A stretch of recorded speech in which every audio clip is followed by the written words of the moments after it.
आप देख रहे हैं सब तक न्यूज़ और मैं हूं नवीद शाह। नाजरीन, आज दोबारा फजर केस के हवाले से आपको अपडेट दे रहे हैं कि फजर केस में एक नया मोड़ आ गया है। उसकी पोस्टमार्टम रिपोर्ट जो है वो जारी कर दी गई है। हम इस वक्त अजीज़ बट्टी अस्पताल में मौजूद हैं। डॉक्टर सऊद अफसर साहब हमारे साथ मौजूद हैं, उनसे जानते हैं कि पोस्टमार्टम में क्या क्या जो चीज़ें हमारे यहाँ सामने आई हैं। अस्सलाम वालेकुम डॉक्टर साहब। वालेकुम सलाम जी। डॉक्टर साहब ये बताएं कि फजर केस जो है वो आपने भी नज़रों से गुजरा होगा, उसकी पोस्टमार्टम रिपोर्ट भी जारी होगी, हमारी स्क्रीन पे चल रहा है वो।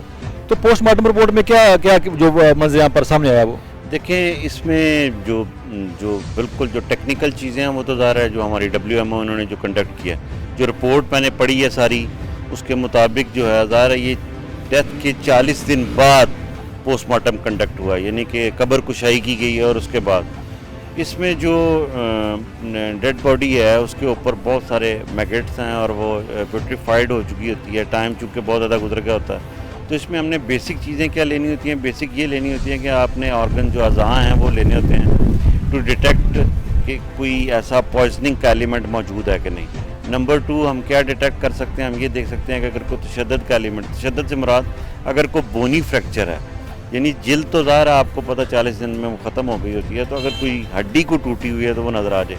वो अपेरेंटली इस रिपोर्ट में कहीं पे हड्डी का कोई एलिमेंट नहीं आया।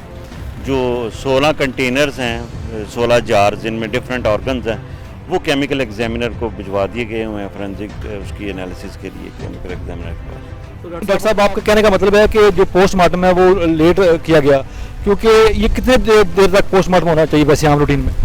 देखिए, जब भी कोई इंसिडेंट वाक़या हो जाता है, वकूअ पज़ीर हो जाता है, उसकी इमीडिएटली फ़ौरन जैसे ही पेपर रेडी होते हैं, यानी FIR की कापी है, मर्ग रिपोर्ट होती है, एक एप्लीकेशन रिक्वेस्ट होती है, ये 2, 3, 4, 6 घंटे का प्रोसेस यूजुअली, खुदा न खास्ता अगर कोई ऐसा अनफॉर्चुनेट इंसिडेंट हो जाता है, पुलिस हमारे पास पेपर लेके आती है तो फिर हम इमीडिएटली कंडक्ट करते हैं, क्योंकि हमने उसमें सॉर्ट आउट करना होता है कि जो काज ऑफ डेथ है वो क्या है। काज ऑफ डेथ के लिए आपको बड़ा प्रॉपरली इसको एग्जामिन करना पड़ता है। जैसे जैसे वो दिन गुजरते जाएं या पुरानी हो जाए लाश या कब्र में दफना दी जाए, उसकी कब्र कुशाई, तो उस तरह इतना ज़्यादा स्ट्रॉन्ग जो एलिमेंट्स हैं वो ज़्यादा इजीली नहीं मिलते।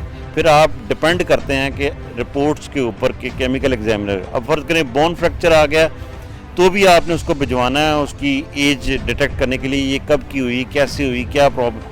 सो ये थोड़ा कॉम्प्लिकेट हो जाता है जब आप कब्र कुशारी पे चले जाते हो। आइडियली जैसे ही वकूआ कोई भी हो ऐसा तो उसको इमीडिएटली आपने करवाना होता है, ताकि जो आपका डॉक्टर है वो आपको प्रॉपर उसकी डायग्नोस बना के दे सके कि वजह क्या बनी डेथ की। डॉक्टर साहब, हमारी स्क्रीन पे जो रिपोर्ट चल रही है वो जी हमारे नाज़रीन को ये बता दें कि आपके नज़दीक क्या वजह मौत हो सकती है जो पोस्टमार्टम रिपोर्ट में जो आपको नज़दीक हो? जो रिपोर्ट के मुताबिक है बज़ारन तो उसके ऊपर कोई ऐसा एलिमेंट तशद्दुद का या हड्डी टूटने का या कोई ऐसा नज़र नहीं आया। डॉक्टर साहबा ने उसमें यही लिखा हुआ है कि उन्होंने ये सारा कुछ लेके जो सैंपल्स हैं वो भिजवा दिए हैं। अब उसमें डिटेक्ट हो जाएगा कि पॉइजनिंग का एलिमेंट मौजूद है कि नहीं। बाकी रिपोर्ट जो है वो सारी केप्ट अंडर ऑब्जर्वेशन है टिल द रिपोर्ट जो लाहौर से हमारे पास मौसूल होनी है। वो जैसे ही आएगी फिर इसको क्लैरिफाई किया जा सकता है कि क्या चलेगा। देखिए नाजरीन, आपने सुना कि डॉक्टर साहब क्या कहते हैं पोस्टमार्टम के हवाले से। इन्होंने एक बड़ा अहम पॉइंट जो उठाया वो ये है कि पोस्टमार्टम रिपोर्ट जो है वो 40-42 रोज़ बाद की गई, जो कि एक बहुत ही लेट रिपोर्ट के अंदर आज की गई है, पोस्टमार्टम रिपोर्ट की गई है।